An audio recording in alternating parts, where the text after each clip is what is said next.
இந்து முன்னணி கூட்டம் கூட்டப்படுகிறது. திராவிட இயக்கம் தோன்றியதிலிருந்து இதுவரை நாம் கண்ட தலைவர்கள் தந்தை பெரியார் அதற்கு எதிர்ப்பாக இருந்தார், பேரறிஞர் அண்ணா அந்த கொள்கைகளுக்கு எதிர்ப்பாக இருந்தார், புரட்சி தலைவர் எம்ஜிஆர் அம்மான்னு யாரும் அதில் போய் கலந்துக்கிறது இல்லை. அந்த நிகழ்ச்சிகளில் நமக்கு சம்பந்தமும் இல்லை. இது திராவிடன் ஐடியாலஜியில் நம்ம ஊறி வந்த நம்ம கடைபிடித்த விவகாரம். நேற்றைய தினம் அதில் போய் 4 மதுரை பயில்வான்கள் 4 பேரும் போய் ஏரியாவில் உட்காந்து அங்கே அந்த முருகர் விழா அப்படின்னா, நான் தெரியாமல் கேட்குறேன், முருகரை நீங்கள் எங்களுக்கு அறிமுகப்படுத்துகிறீங்களா? கோடான கோடி மக்கள் தங்களை வருத்தி கொண்டு வழியெல்லாம் நடந்து பழனிக்கு தைப்பூசம் போகிறத பார்க்குறோம். சூர சமகாரம்னு சொல்லி திருச்செந்தூரில் கோடான கோடி மக்கள் கூடுறத பார்க்குறோம். தமிழ் கடவுள் என்றும் மக்கள் வணங்குகிறார்கள். அதை வணங்க வேணான்னு தடுத்ததில்லை. அதில் பிரச்சனைகளை தந்தை பெரியார் சொன்னார். ஒரு காலத்தில் சட்டை இல்லாமல் உடம்போட தவளை சுற்றிக்கிட்டு போன காலங்கள் உண்டு. உயர்ந்தோர் தாழ்ந்தோர் தீண்டப்படாதவோர் என்கின்ற நிலைமையெல்லாம் ஏற்பட்ட பொழுது தானே தந்தை பெரியார் குரல் கொடுத்தார்கள். பேரறிஞர் அண்ணாவும் அதற்கு பின்னால் அதை நிறைவேற்ற துடித்தார், ஆட்சி கட்டிலில் அமர்த்தினார். என்னங்க அநியாயமாக இருக்குது, அங்கே போய் மேடையில் உட்காந்துட்டு தந்தை பெரியாரை அவமானப்படுத்தி பேசுகிறார்கள், பேரறிஞர் அண்ணாவை அசிங்கப்படுத்தி பேசுகிறார்கள்னு சொல்கிற இடத்துல நான் முதல்ல பார்க்கல, நான் அப்புறமா தான் அதை டிஸ்பிளே பண்ணது தெரியும். அறிவாளி இப்போ தான் தெரிஞ்சுக்கிட்டல, டிஸ்பிளே பண்ணதை போட்டு காமிச்சாச்சில் வெளியே போக வேண்டியது தானே. அப்புறம் என்ன, அப்புறம் கூட்டணியில் இருக்கணும்னு அவசியம் இல்லை உனக்கு?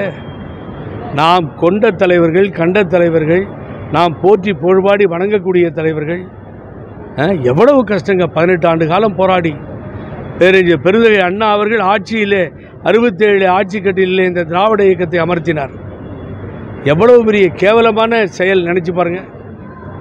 அவர்களை அசிங்கப்படுத்துவதை உட்காந்து பார்க்குறாங்க. இஸ்லாமியர்களும் கிறிஸ்தவர்களும் பணம் வாங்கிக்கிட்டு மதம் மாறிட்டாங்கன்றத எப்பயோ திரு ராமகோபாலன் பேசுனத நேற்றைய தினம் அங்கே டிஸ்பிளே பண்ண வேண்டிய அவசியம் என்ன வந்துச்சு?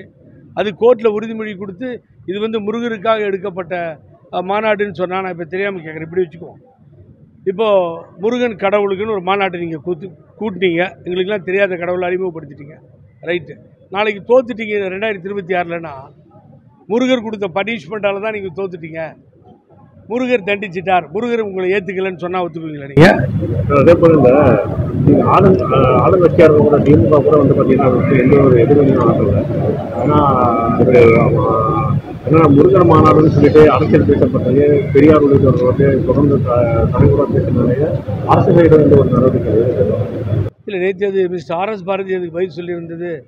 அது இவங்க நடுவில் பூந்து சம்மந்தம் இல்லாமல் உங்களை பேசினவங்களுக்கு பதில் சொல்லுன்னா, இவங்க திமுகவுக்கும் RS பாரதிக்கும் ஏதோ ஒரு ஐடி விங் மூலியமாக பதில் சொல்லிட்டு இருக்காங்க. நீங்கள் பார்த்தீங்களோ தெரியாது. ஆனால் திராவிட முன்னேற்ற கழகம் இன்னும் ஃபோர்ஸாக அதில் இறங்கணும். ஆகவே இவர்கள் அடிமை ஆகிட்டாங்க. விடுங்க, அவங்க நான் ஓப்பனாக சொல்கிறேன்.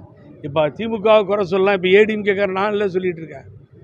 இந்த கொத்தடிமை வாழ்வு ஸ்டார்ட் ஆகிடுச்சு. இனிமேல் பெரியார், தந்தை பெரியாரை, ஏன்னா பெரியாரை தெரியாது சார் அவங்களுக்கு. தந்தை பெரியாரையும் பேரறிஞர் அண்ணாவையும் பற்றி எடப்பாடி பழனிசாமிகிட்ட போய் கேட்டால் என்ன தெரியும்? எனக்கு தெரியவே தெரியாது. இதுதான் அங்கே நடக்கிற உண்மை. ஆகவே அதை நம்ம போய் இவர்கிட்ட போய் கேட்டுக்கிட்டு பிரயோஜனம் இல்லை. ஆகவே வர தேர்தல் 2026 தமிழக மக்கள் நிச்சயமாக பாடம் புகட்டுவார். நான் சொல்கிறேன், பழனிசாமிக்கும் இவங்களுக்கெல்லாம் சொல்லிக் கொடுக்குறேன். என்ன தெரியுங்களா, 60 வருடங்கள் நிறைவு பெற இருக்கிறது. திராவிட இயக்கங்கள் மாறி மாறி ஆளுகிறது. தந்தை பெரியாரும் பேரறிஞர் அண்ணாவும் ஊற்றுவித்த அந்த கொள்கையிலே நாங்கள் உறுதியாக இருக்கிறோம். தந்தை புரட்சி தலைவர் எம்ஜிஆரும் அம்மாவும் அப்படித்தான் வழி நடத்தினார்கள். இதுதான் நடந்துட்டு போயிட்டுருக்கு. ஆனால் நான் என்ன சொல்கிறேன், நீங்கள் அவங்கள்ட்ட அடிமையாக போங்க, நீங்கள் போய் ஒட்டிக்கோங்க, அவங்க சொல்கிறத கேளுங்க, கூட்டணியில் சேருங்க, இல்லைன்னா நீங்கள் அரசியல் பண்ண முடியாதுன்னு எனக்கு தெரியும். ஆனால் நாம் கண்ட தலைவர்களை கேவலமாக பேசுகிறத வேடிக்கை பார்க்குறதுங்கிறது எந்த விதத்தில் சார் நியாயம்? நீங்கள் சொல்லுங்க பார்ப்போம். பண்டாரங்கள் மாளிகையில் பகுத்தறிவுக்கு என்ன வேலை சொல்லுங்கள்? பண்டாரங்கள் மாளிகையில் பகுத்தறிவுக்கு என்ன வேலை?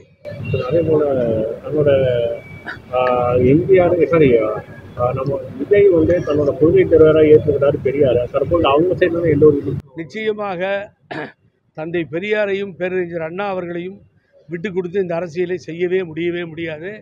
அவர் பேசணும். விஜய் அவர்களும் இதற்கு எதிர்ப்பு தெரிவிக்க வேண்டும்.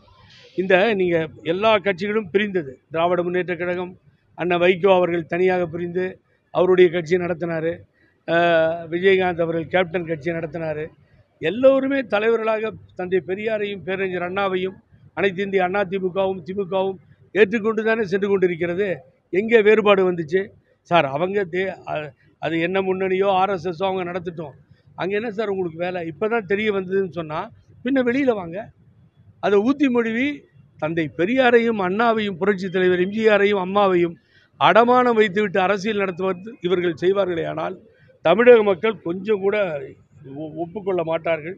போலி திராவிடம் அப்படிங்கிறது அவர் பேசியிருக்கார் ஒரு காலத்தில், அதை போட்டு காமிக்கிறாங்க. இப்போ திராவிட சக்திகள் நம்ம தானே நிற்கிறோம். போலி திராவிடம்னு சொன்ன பின்னாடி அங்கே என்ன வேலை இந்த மாமன்னர்களுக்கு? அங்கே இந்த மாணவர்களோட தாக்கம் வந்து அரசியல் சட்டமன்ற தேர்தல் எது தமிழக மக்கள் கூர்ந்து கவனித்து கொண்டிருக்கிறார் சார். நீங்கள் இந்த 60 வருஷமாக நான் சொன்னேன்ல, காலையில் போவாங்க எங்கள் கோயிலுக்கு, 7-8 மணிக்கு கோயிலில் சாமி கும்பிட்ருவாங்க பக்தர்கள். அன்றைக்கி தேர்தல் இருக்கும், திராவிட கட்சிகளுக்கு தானே ஓட்டு போட்டாங்க. அப்படி தானே முழுவாக 90% 100% அப்படி தானே வாக்குகள் வந்தது. கடவுளை தனியாக, மதத்தை தனியாக, கொள்கையை தனியாக பார்த்தவர்கள் தான் தமிழக மக்கள்.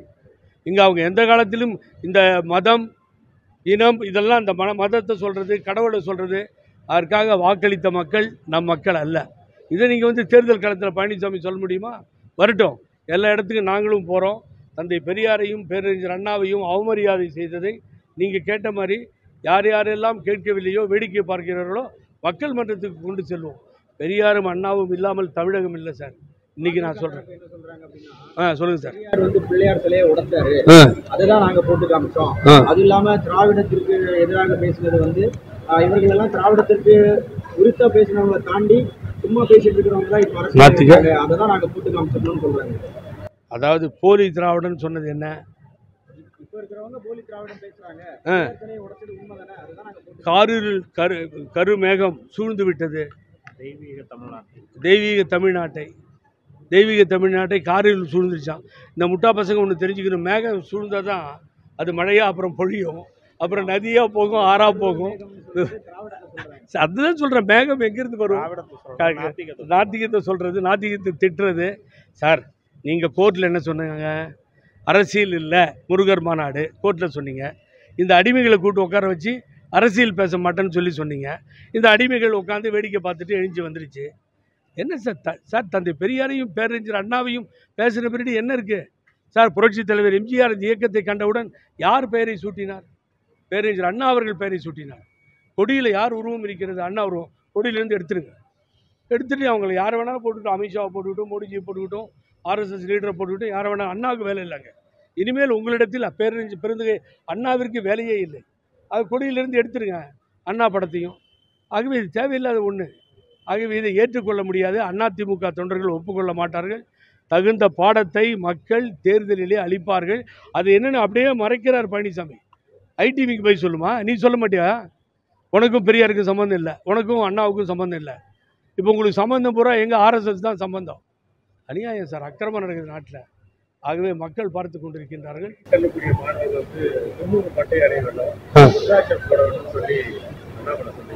பாருங்க, அடுத்தது அவர் இப்போ தான் என்னுடைய நண்பர் அருமைக்குரிய அண்ணாமலை சொன்னார். என்ன சொன்னார்னா, அப்படியே ஒதுங்கிட்டேனே, நான் ஆடு மாடு மேய்ச்சிக்கிட்டு இருக்கேன், இவங்க தலைவர் பதவியிலிருந்து எடுத்தோடனே அவர் சொன்ன வார்த்தை. அப்படி ஓய்வாக இருக்கும்போது கோயில் பக்கம் வரேன்னே, அரசியல்லாம் எங்கிட்ட பேசாதீங்கன்னாரு. ஒரு தடவை கூப்பிட்டோன்னே அவர் ஏதோ பேசுகிறாரு. நீங்கள் சொன்ன வார்த்தையெல்லாம் அவர் சொல்கிறார். ஆகவே தவறான ஒன்று. அண்ணாமலை அவர்களுக்கு அன்போடு சொல்லிக் கொள்வேன், இந்த மண்ணில் கடவுள் பெயரை சொல்லி ஏமாற்ற முடியாது, மதத்தின் பெயரை சொல்லி வாக்குகள் வாங்க முடியாது. ரெண்டுலேயும் நீங்கள் அதெல்லாம் தோத்தது. அயோத்தியாவில் கோயில் கட்டுறன்னு போய் எங்கே தோக்கலையா? பிஜேபி தோற்று போச்சே. இதே தான் நடக்க போகுது. ஆகவே முருகர் பெயரால் அரசியல் செய்ய வேண்டாம். முருகர் உங்களுக்கு தக்க பாடம் புகட்டுவார். தோல்வியை தான் முருகர் கொடுப்பார். தந்தை பெரியாருக்கும் பேரறிஞர் அண்ணாவிற்கும் புரட்சித் தலைவர் எம்ஜிஆருக்கும் அம்மாவுக்கும் ஆதரவாக இருப்பார். நீங்கள் ஒன்றும் கவலைப்படாதீங்க. அவரை வணங்குகின்ற மக்கள் எங்களுக்கு ஆதரவாக இருப்பார்.